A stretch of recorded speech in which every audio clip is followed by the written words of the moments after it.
Todo mundo bem aí? Tá tudo certinho, né? Graças a Deus porque você chegou, porque você está aqui. Nós estamos muito felizes porque mais uma noite nós vamos poder abrir a palavra de Deus. Amém. Lembre-se que para o estudo dessa noite você precisa estar aí com sua Bíblia. Deixa eu lembrar para você que aqui nós precisamos agir como os bereanos. Quem eram os bereanos? Os bereanos eram um grupo de cristãos que Paulo visitou e tudo que Paulo falava eles não confiavam. Tudo que Paulo falava eles verificavam na Bíblia, assim deve ser você também. Verifique na sua Bíblia, leia na sua Bíblia e tenha certeza que essas são as palavras do Senhor, para que você saia daqui abençoado e na certeza que você ouviu não a voz do Jordão, mas a voz de Deus. Amém? Amém? Queridos, nós vamos continuar aqui falando sobre o tema que nós iniciamos ontem. Só para fazer uma breve recapitulação, nós começamos aqui a semana de oração falando sobre o filho pródigo, certo? Lá nós falamos como Deus agia. Na verdade, a gente falou sobre o pai do filho pródigo e como enxergar no pai do filho pródigo algumas características do próprio Deus. Beleza? No segundo dia, a gente falou sobre quem lembra aí? Um homem que ficava à beira do caminho. Bartimeu. E Bartimeu nós enxergamos ali como, na verdade, na história de Bartimeu, o personagem central não é Bartimeu. O personagem central é o próprio Jesus. E nós falamos também sobre as consequências de querer enxergar. Afinal, o pior cego não é aquele que não vê, mas aquele que não quer enxergar. Nós também falamos ontem sobre o primeiro evangelho, lá nós estudamos a história do endemoniado Genezareno. Nós estudamos essa história em Marcos 5. Hoje nós vamos estudar as duas histórias que estão na sequência e fazer um apanhado geral de como Jesus se apresenta nessas três histórias. Lembre-se, quando nós estudamos a Bíblia, sempre o centro da Bíblia é Cristo. A mensagem da Bíblia ela é cristocêntrica, ou seja, o que eu quero dizer com isso? Ela sempre aponta para Cristo. O problema é que hoje, comumente, nós temos nos acostumado a ouvir mensagens que são antropocêntricas. O que quer dizer isso? Homem-cêntrica, centro, o homem no centro. Comumente nós ouvimos mensagens onde o homem está no centro. Mas a Bíblia não trabalha assim. Deus está no centro da mensagem da Bíblia, amém? Amém. E é só por esse Deus que o homem pode subsistir. É assim que nós cremos. É Deus que nos sustenta. Amém. Olha aí para quem está do seu lado. Essa pessoa é um milagre. Essa pessoa é o bem mais precioso de Deus, amém? Amém. E é Deus que faz ela assim. Porque Deus a ama, porque Deus amou o mundo e Ele amou primeiro.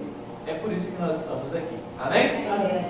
É muito bacana estudar sobre o Senhor. Queridos, nós estudamos ontem que o primeiro evangelho é o evangelho de quê? Qual é o primeiro escrito? Nós temos 4: Mateus, Marcos, Lucas e João. O primeiro que foi escrito foi Marcos. Marcos foi o primeiro escrito no ano mais ou menos 65 depois de Cristo, tá bom? Escrito por Marcos, mas escrito o testemunho de quem? De Pedro. Isso é curioso, né? Marcos e Pedro estavam juntos em Roma quando Marcos decide então, aí fica a dúvida se Marcos escreveu antes da morte de Pedro ou depois. Fato é que o relato de Marcos é o testemunho de alguém que esteve com Jesus nos eventos que estão acontecendo aqui no Evangelho. Nós falamos também, esse verso aqui, nós vamos só recapitular: pois não me envergonho do Evangelho, porque é o poder de Deus para a salvação de todo aquele que crê, primeiro judeu e também grego. E nós vimos ali que a palavra poder é a palavra dínamos no grego, que é a nossa palavra dinamite, mas uma coisa tem nada a ver com a outra, porque no grego a intenção da palavra dínamos, essa palavra poder, é algo que cresce quanto mais se aproxima da fonte.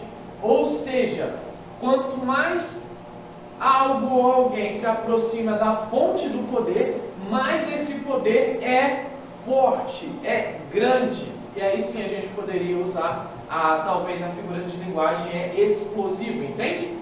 Então, digamos, o poder do Evangelho é assim: quanto mais o pecador se aproxima de Deus, mais o poder de Deus é efetivo na vida do pecador, entendeu? Esse é o poder do Evangelho. Quanto mais próximos de Cristo nós estamos, menos parecidos somos com quem éramos e mais parecidos somos com Cristo. Amém. Esse é o poder do Evangelho, é a beleza do Evangelho. Queridos, nós então vamos aqui continuar. Nós estamos a história, como eu disse, do Gerazeno. Agora nós vamos para a mulher enferma e para a filha de Jairo, tá bom? Eu fiz uma correria aqui no início, você viu? Eu falando bem rápido. Agora eu vou falar um pouquinho mais devagar, porque agora a gente entra no objeto de estudo dessa noite, tá bom? Vamos a Marcos 5, abra aí a sua Bíblia. Marcos, o capítulo 5. Bíblia, queridos, tem algumas ali atrás, tá bom? Isaías, se quiser acompanhar aí na Bíblia, viu? Pesquisei o significado de Isaías. Deus é minha salvação, o Senhor é minha salvação. Viu aí, Isaías? Vamos lá, Marcos 5. Todos conseguiram encontrar? Vamos pedir aqui então a orientação de Deus, porque Ele é o autor, né? Se Ele não orientar fica difícil. Vamos orar. Querido Deus, muito obrigado pela Tua palavra. Amém. Muito obrigado porque nós temos a oportunidade de forma livre, abrir a Tua palavra e estudá-la. Mas nos é necessário que o Senhor nesse momento nos dê iluminação. Que o Senhor nos ajude a compreender o texto em sua beleza e riqueza de detalhes. Amém. Para que assim possamos enxergar a Tua vontade para a nossa vida. Nós oramos não porque merecemos, mas em nome de Cristo Jesus oramos. Amém. Amém. Versículo 21, o primeiro. Tendo Jesus voltado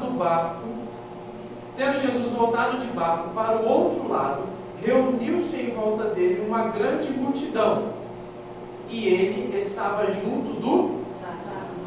Então, Jesus voltou de onde? Jesus voltou do outro lado, do lado gentio do mar da Galileia, onde ele se encontrou com um homem que era endemoniado antes, mas que foi liberto por Jesus. Então Jesus foi 8 quilômetros, voltou 8 quilômetros, desceu, e ali uma grande multidão cercou Jesus. É nesse momento que aparece a figura de Jairo. Olha o versículo 22. Então chegou um dos chefes da sinagoga, chamado quem? Jairo. E o vendo, prostrou-se aos pés de Jesus. Aqui nós já precisamos acender um alerta. Porque Jairo não é qualquer pessoa. Jairo é um dos chefes da sinagoga. Só para a gente fazer uma alusão ao poder talvez que Jairo teria, seria basicamente no meio evangélico um pastor, certo? No meio político, no mínimo um vereador, e no meio empresarial um empresário médio. Nem alto, nem baixo, mas médio, estabilizado. Então já era um cara de condição financeira, é um cara que conhece ali a didática judaica, ele sabe como funciona. Ele também conhece as profecias que falam sobre o Messias. E Jairo era mais um daquele grupo, né? Que comumente, agora falo como grupo geral, comumente tentava indagar Jesus para ver se de fato ele era o Messias ou só um falastrão. Lembre-se que na época de Jesus existiam cerca de 50 pessoas dizendo também ser o Messias. Então existia uma dúvida generalizada, certo? Mas Jairo, imediatamente ao ver Jesus, ele tomou uma atitude. E essa atitude é qual? O que está escrito aí que Jairo fez? Jairo ficou em pé, Jairo prostrou-se, Jairo se abaixou, Jairo se ajoelhou em sinal de reverência à pessoa de Jairo. Entendia quem Jesus era. Ou a Aí sempre entram os rolos, né, da história, porque nós não estávamos lá. E aí quando nós consideramos o próximo verso, versículo 23, e lhe pedindo com insistência, minha filha está morrendo, venha impor as mãos sobre ela, para que ela seja salva e viva. Nós não sabemos se foi o desespero motivador ou a crença. Eu voto na crença, pela fala de Jairo, porque Jairo se prostra a Jesus e fala: Jesus, venha ver minha filha, porque ela está morrendo, mas o Senhor vai salvá-la. Essa é a ideia da fala de Jairo. E aí a Bíblia diz, aí no próximo versículo, no versículo 24, e Jesus foi com elementos até aqui. Jesus cercado por uma multidão, visitado pelo chefe da sinagoga, e então ele vai até a casa desse homem, começa ali a jornada. Essa história, Marcos, quando está escrevendo, interrompe a história de Jairo para introduzir a história da mulher enferma, e aqui nós vamos nos atentar um pouquinho. A Bíblia diz que uma grande multidão, versículo 24 ainda, seguia Jesus, apertando-o de todos os lados. Devia estar difícil andar. Estava ali certa mulher que havia quantos anos? 12 anos. Vinha sofrendo de hemorragia. Ela havia padecido muito nas mãos de vários médicos e gastado tudo o que tinha, sem contudo melhorar de saúde. Pelo contrário, piorava cada vez mais. Essa mulher estava andando a passos largos para o fim de sua vida, porque há 12 anos estava sofrendo e há 12 anos se enfraquecendo, e agora já não havia mais recursos para os tratamentos. 27. Tendo ouvido a fama de Jesus, a mulher chegou por trás, no meio da multidão, e tocou na capa, aqui na minha versão, na sua pode ser na orla do manto dele, porque dizia: se eu apenas tocar a roupa dele, ficarei curada. E logo a hemorragia estancou, e ela sentiu no corpo que estava curada daquele mal. Até aqui. Depois nós vamos ler a partir do 30.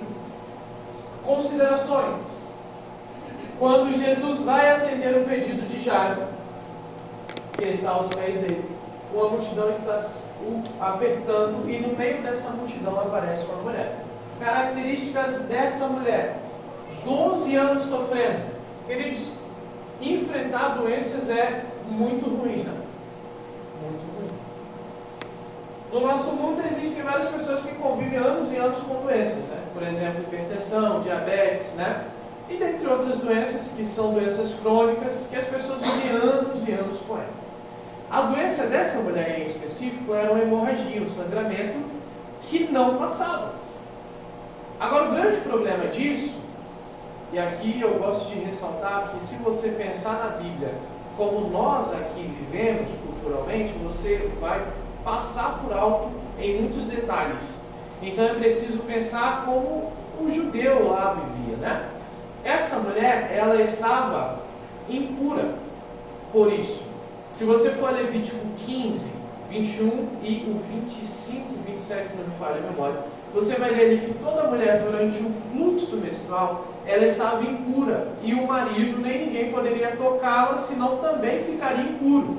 Ficar impuro significava não poder ir ao templo, não poder fazer suas preces, não poder fazer a oferta e sacrifícios em expiação pelos pecados, ou seja, a pessoa ficava à parte da sociedade, dos ritos gerais da sociedade.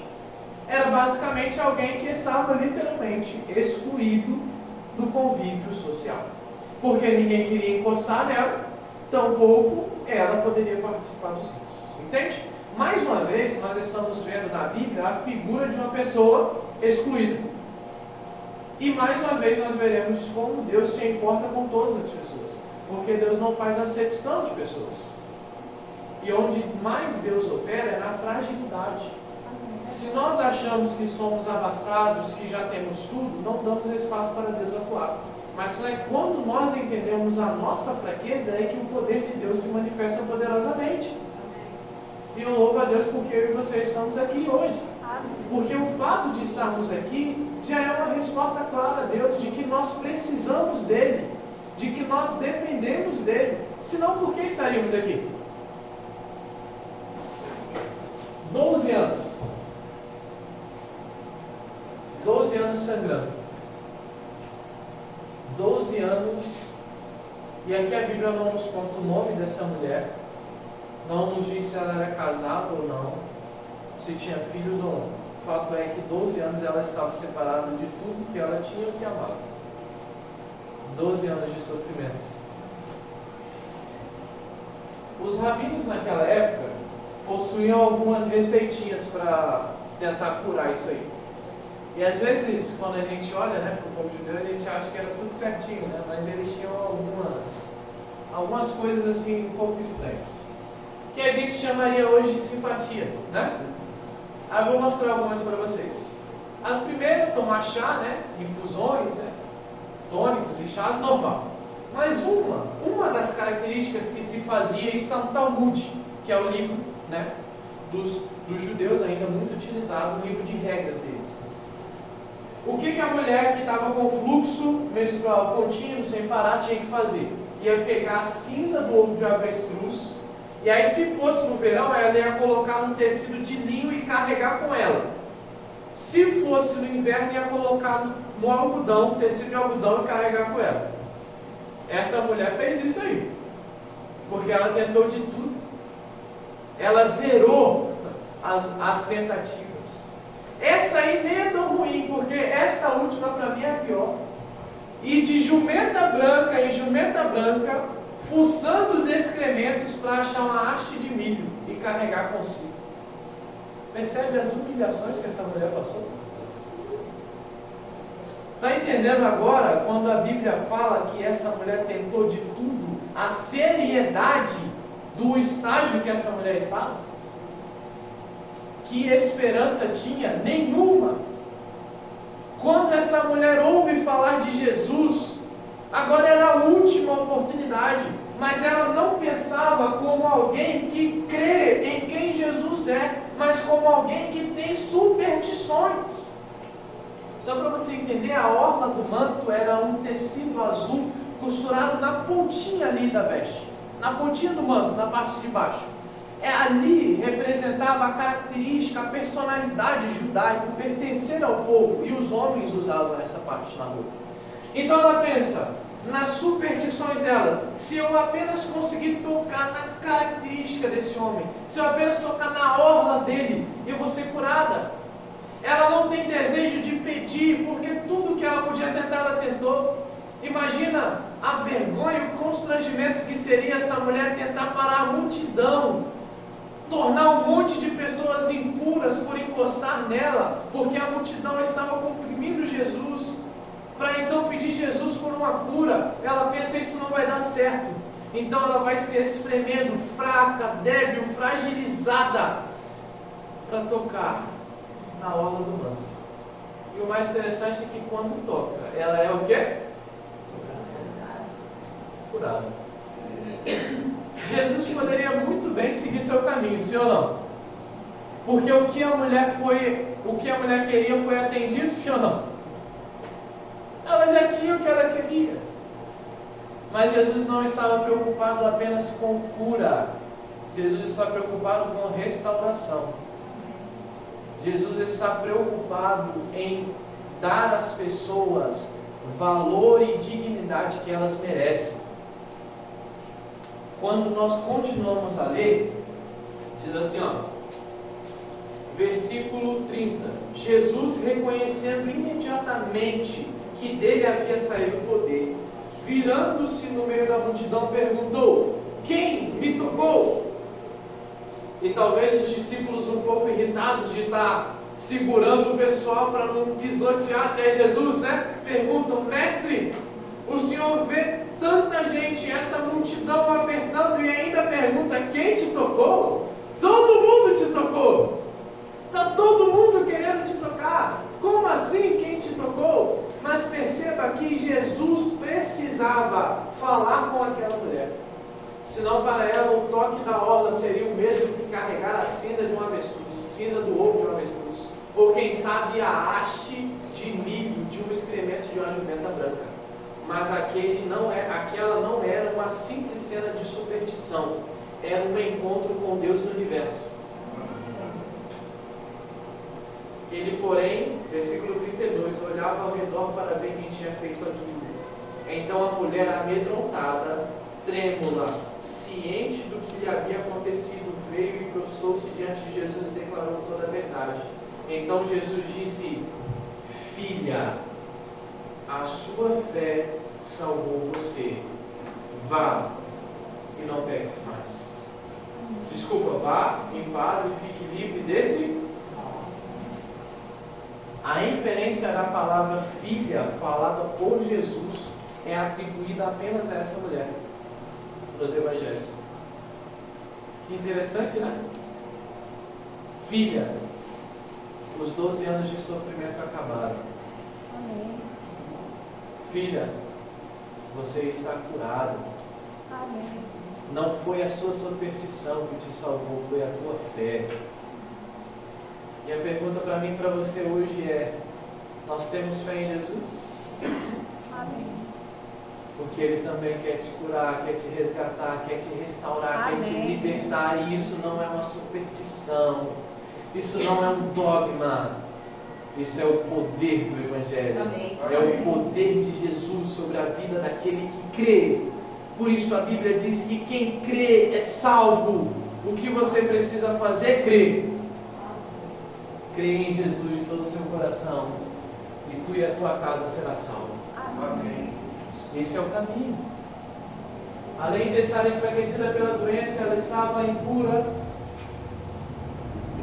Aquela mulher tinha um grande fardo emocional, tinha vergonha de se apresentar. Mas Jesus não conhece a exclusão digital, igual tem hoje, né? Fala alguma coisa errada na internet só para você ver. Se você não é cancelado, não é assim?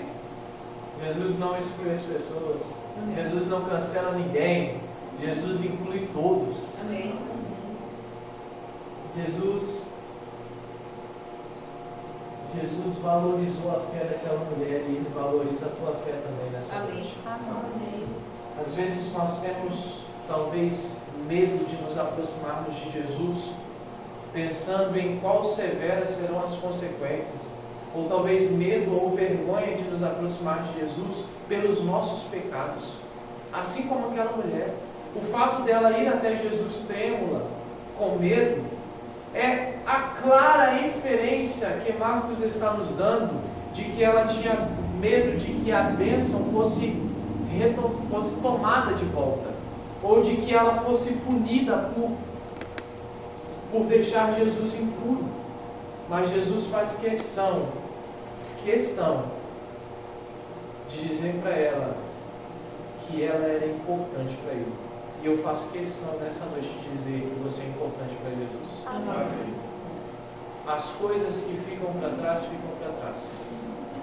Jesus não olha o tamanho do pecado, Ele olha o tamanho da restauração. Jesus não olha os impossíveis da nossa vida, Ele olha o milagre que Ele quer realizar. Jesus não vê o quão distante nós estamos dele. Ele corre para nos alcançar. Entende como Jesus trabalha?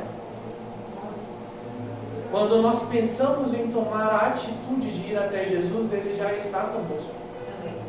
Quando nós pensamos em pedir perdão ao Senhor, esse pensamento quem colocou no nosso coração foi Ele.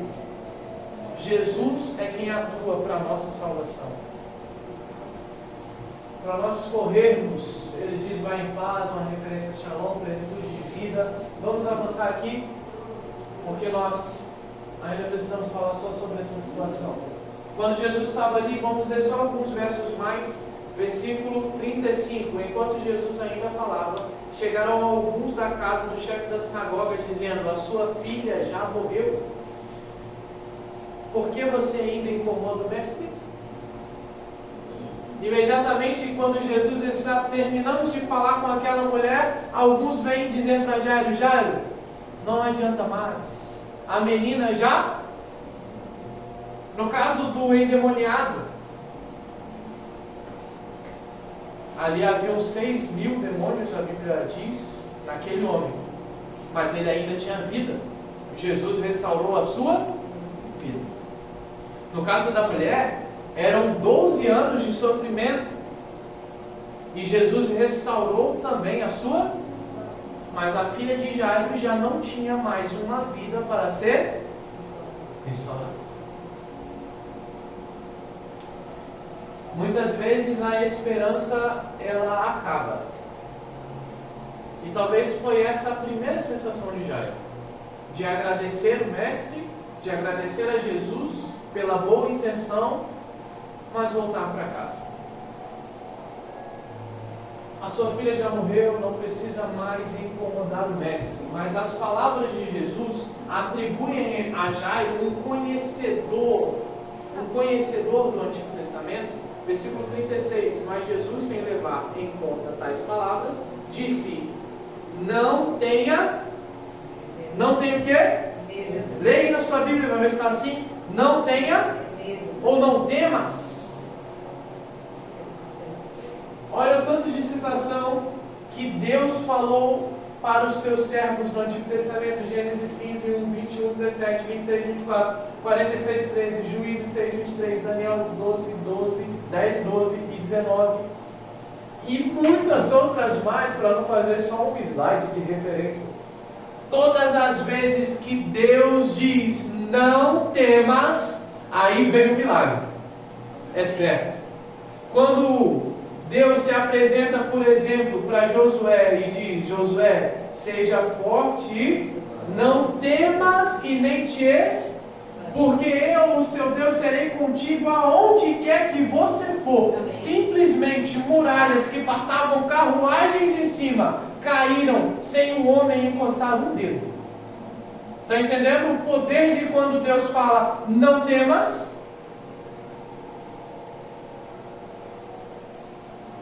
Mais uma vez, talvez a mente de Jairo, fervilhou dessas histórias. E eles continuaram. Quando chegaram ali, e Jairo precisava crer que a enfermidade seria curada, mas agora ele precisava demonstrar uma fé maior. Jairo estava sendo desafiado em um estágio maior. Quanto mais nós conhecemos de Deus, maior é o nosso convite para demonstrar a nossa fé. Paulo diz que ninguém é tentado além do que consegue. Isso quer dizer que quanto mais cascudo você fica, mais você pode ser tentado. E mais a sua fé vai crescendo. Porque Tiago diz que a aprovação é o fortalecimento da fé. Entende? Jairo, um conhecedor da palavra de Deus, é chamado a desenvolver uma fé maior. Jairo precisava crer que sua filha, que já não tinha mais vida, ainda assim seria curada. Como crer em Deus quando nós chegamos no fim da linha?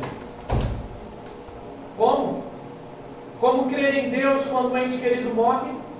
Como crer em Deus quando o casamento termina? Como crer em Deus quando o filho se foi? Como crer em Deus quando as drogas arruinam o meu lar? Como crer em Deus quando a bebida traz desgraça à casa? Como crer em Deus quando está em um leito de hospital? Como crer em Deus quando nós chegamos no final das nossas forças? Aqui está a história de Jairo. Quando eles chegaram lá e sabe que tinha uma profissão muito estranha. A profissão era pranteador. Você poderia ser um pranteador no tempo de Jesus. Era muito simples. Quando alguém morria, você era contratado para chorar. É isso mesmo. Você ia até ali a cerimônia fúnebre, até onde estava a pessoa morta, e você lá tinha que chorar. Mas não é esse choro contido brasileiro não, sabe? Eu tenho alguns amigos africanos, e eu até queria pedir que você ore pelo Adriano. O Adriano é de Angola, a mãe dele morreu hoje. Mais ou menos às 9 da manhã. Olhe por ele, lembre-se dele. Lá na África eles não choram. E uma vez um amigo meu de Angola, Júlio, dizendo na sala, falou assim, vocês aqui no Brasil choram demais. Lá não choramos. Mas quando choramos, talvez vocês ficariam com medo. O choro do Oriente ali.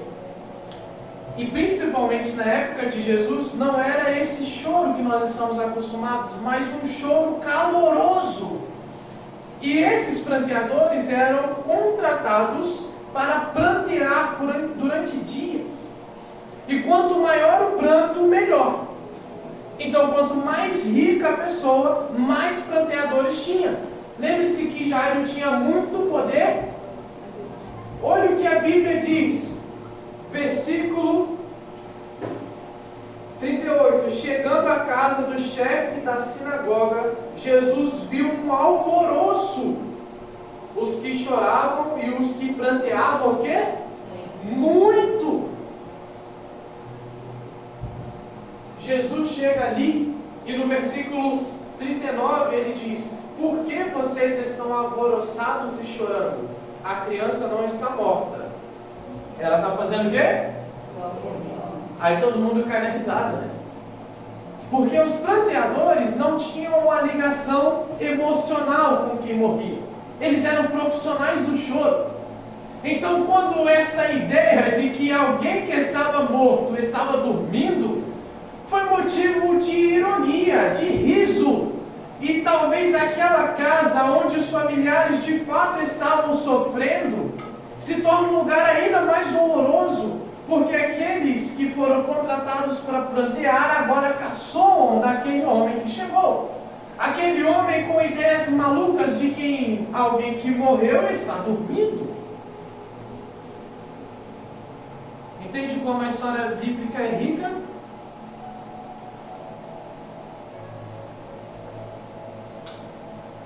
Jesus pede para que todos saiam. Você pode acompanhar aí, passando seu olho nos textos. E apenas 5 pessoas são permitidas entrar no quarto: Pedro, Tiago, João, Jairo e a esposa de Jairo. 5 pessoas entram dentro do quarto com Jesus. E ali começa o mistério de Deus. Queridos, há muitas pessoas que dizem, com muitos argumentos, que Jesus não é Deus.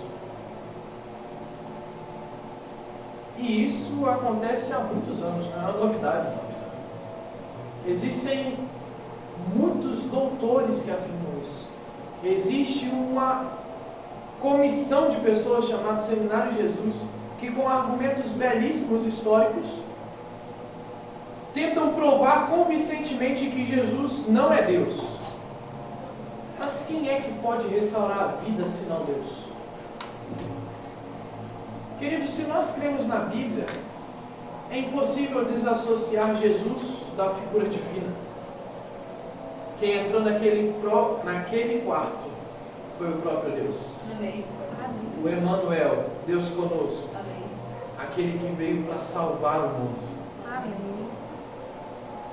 Os grilhões da morte são quebrados na presença de Jesus. Amém.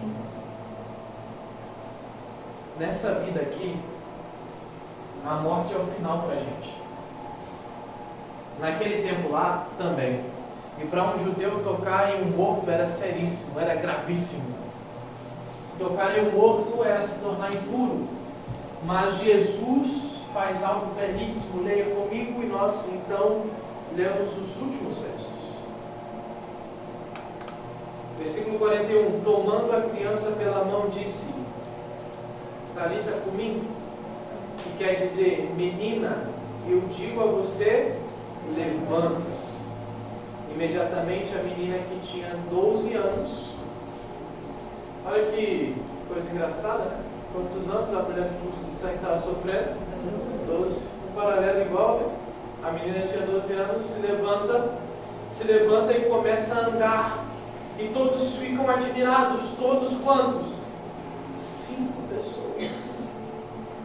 As 5 pessoas naquele quarto devem ter arrupiado do dedo do pé à ponta da cabeça, porque presenciaram o inacreditável de Deus. Deus é poderoso, queridos. Amém. Na presença de Jesus, nem mesmo a morte pode vencer. Glória a Deus. A morte para o nosso Deus é apenas um sono. Amém. Aqueles que têm a sublime esperança em Jesus Cristo e em quem Ele é, nem mesmo a morte pode te roubar a alegria.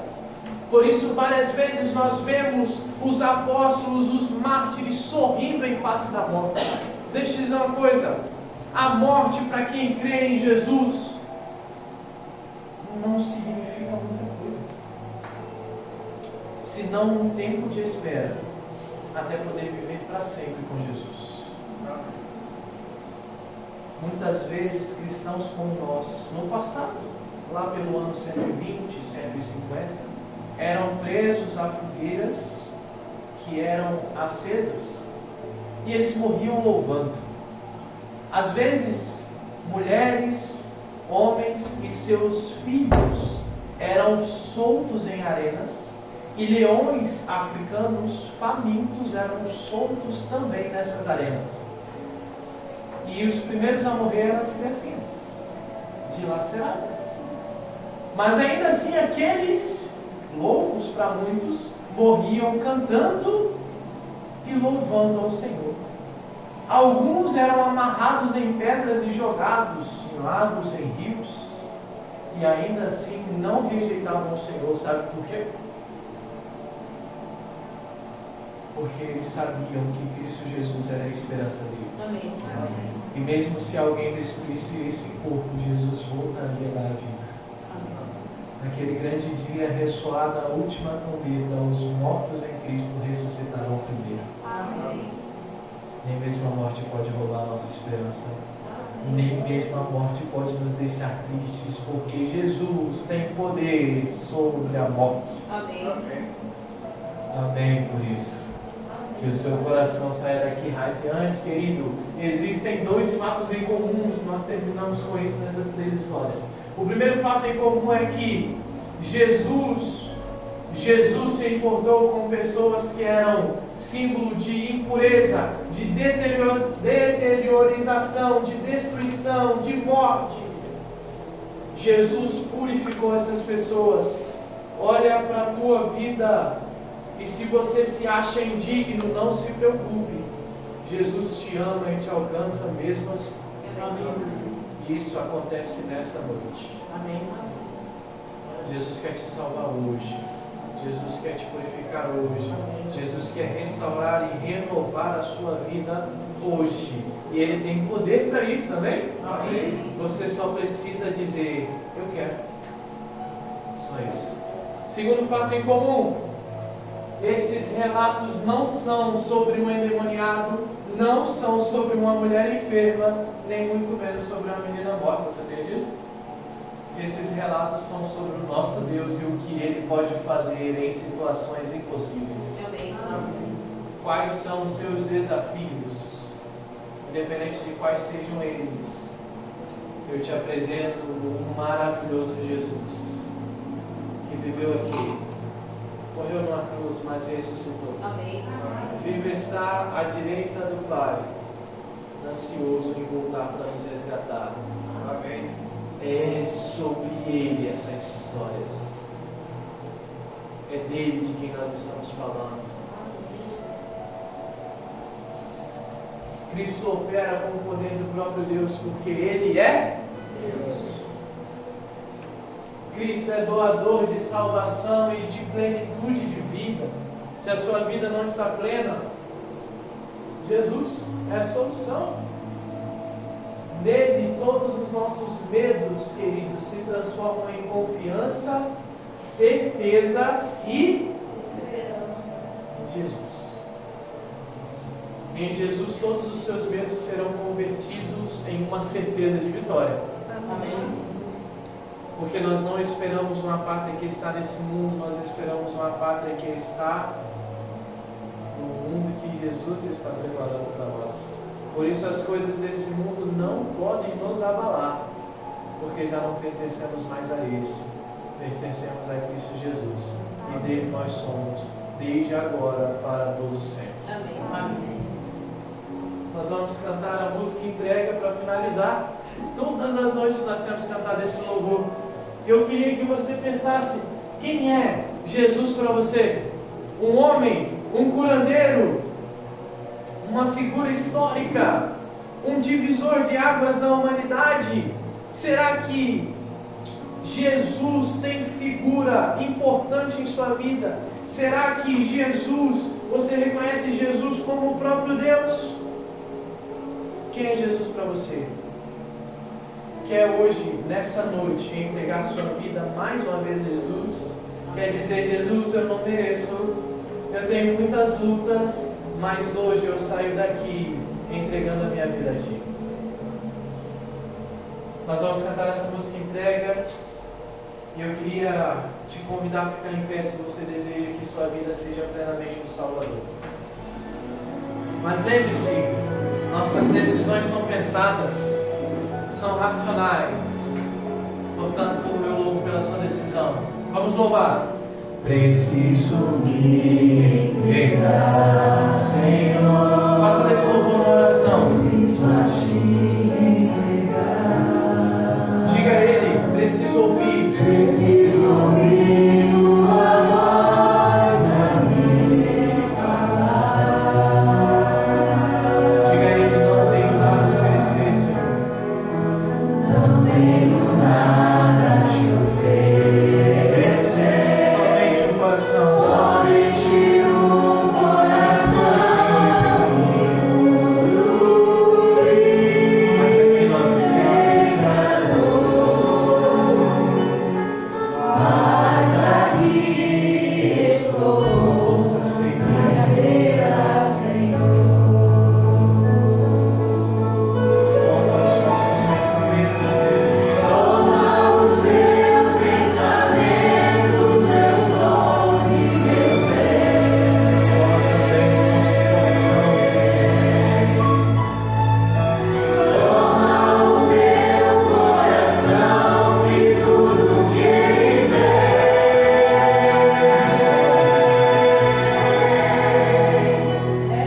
Renova, Senhor, meu viver. Derrama em mim Teu amor. Quero pra sempre servir-Te por onde for.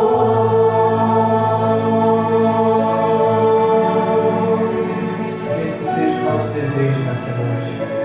Vamos louvar ao Senhor, dizendo: preciso me entregar. Preciso me entregar, Senhor. Preciso a Ti me entregar.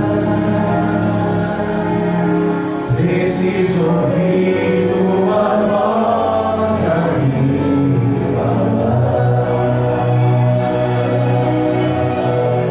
Nós não temos nada, Senhor. Não tenho nada a Te oferecer. Somente um coração impuro e pecador. Mas aqui estou, me aceita, Senhor.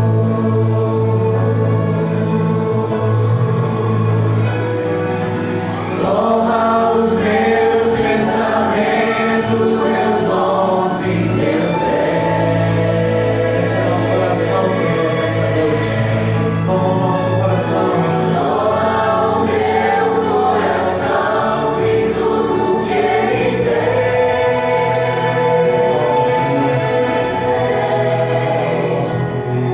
Renova, Senhor, meu viver. Derrama em mim Teu amor. Quero pra sempre servir-Te por onde for.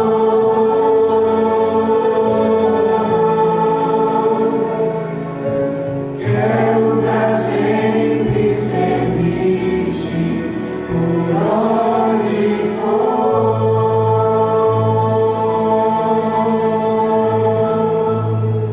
Gostaria de terminar essa noite dando uma oportunidade singela, Deus. Na Igreja Adventista nós acreditamos que a aceitação de Jesus é um processo racional. Um processo de mudança que começa e vai evoluindo constantemente. Talvez eu esteja falando aqui para alguém que não tem vivido 100% com Jesus. Eu queria convidar você, se é seu desejo, para vir aqui na frente. Se você quer tomar a decisão de viver 100% com Jesus, se talvez ainda não foi sua decisão, esse é o momento. Enquanto eu oro, fique à vontade, não se sinta constrangido. O Senhor está aqui conosco. Querido Deus, louvado seja o teu nome. Só o Senhor é digno de toda honra e toda glória, porque em tuas mãos está todo o poder. Só o Senhor é Deus. E nós estamos muito alegres de termos a oportunidade de estarmos em tua presença. Muito obrigado pela vida de cada querido irmão que está aqui hoje. Cada um representa um milagre vivo. Porque é só porque o Senhor tem nos sustentado que nós estamos aqui hoje. Em reconhecimento a isso, nós queremos te dizer muito obrigado, Senhor. Muito obrigado por tudo que o Senhor fez, faz e fará em nossa vida. Porque sem o Senhor nós não somos nada. Nessa noite de quarta-feira, Senhor, nós queremos abrir o nosso coração para o Senhor. No livro de Apocalipse nós encontramos um convite dizendo que o Senhor está à porta e bate, ansioso para entrar. E nós estamos abrindo a porta do nosso coração nessa noite. Entra na nossa vida. Seja conosco. Que o Senhor seja o centro do nosso viver. Desde agora para todo sempre. Querido Deus, eu não conheço a vida de todos os meus irmãos aqui. Eu não conheço as lutas, mas de uma coisa eu sei, Senhor. Desde que o mundo mergulhou no pecado, nós temos passado por diversas tribulações. A vida aqui não tem sido fácil, Senhor. Todos os dias nós temos que lutar e lutar. E nós precisamos do Senhor. Nós precisamos dos seus milagres em nossa vida. Por isso, por favor, Senhor, firma os nossos pés no teu caminho. Nos ajuda a continuar perseverando em teu amor. E que não haja reservas de entrega em nós, mas que possamos entregar-nos completamente a Ti. Amém. Nós vamos nos despedir agora com um lanchinho ali no final. Abençoe esse lanche, Senhor. Amém. Abençoa a nossa ida para casa, que os santos anjos nos acompanhem. Amém. Mas, por favor, Senhor, habita no nosso lar também. Seja o centro da nossa casa. Derrama uma bênção especial sobre cada um aqui, sobre as famílias representadas. Amém. Por favor, Senhor, tenha misericórdia de nós. Volte o seu rosto para nós e nos dê a tua paz. Amém. Nessa noite nós imploramos pelo teu favor, Amém. na certeza de que o Senhor fará. Oramos não porque merecemos, mas no nome de Cristo Jesus. Amém. Eu queria te convidar a dar um abraço em quem está do seu lado. Um abraço forte e dizer para essa pessoa que Jesus ama muito ela. Porque de fato o Senhor nos ama muito. Vai em paz, que o Senhor te abençoe e te guarde. O Senhor faça resplandecer o rosto sobre ti e te dê a paz. E volte amanhã às 7h45. Para juntos nós abrimos a palavra de Deus. Amém? Não saia daqui sem um lanchinho, viu?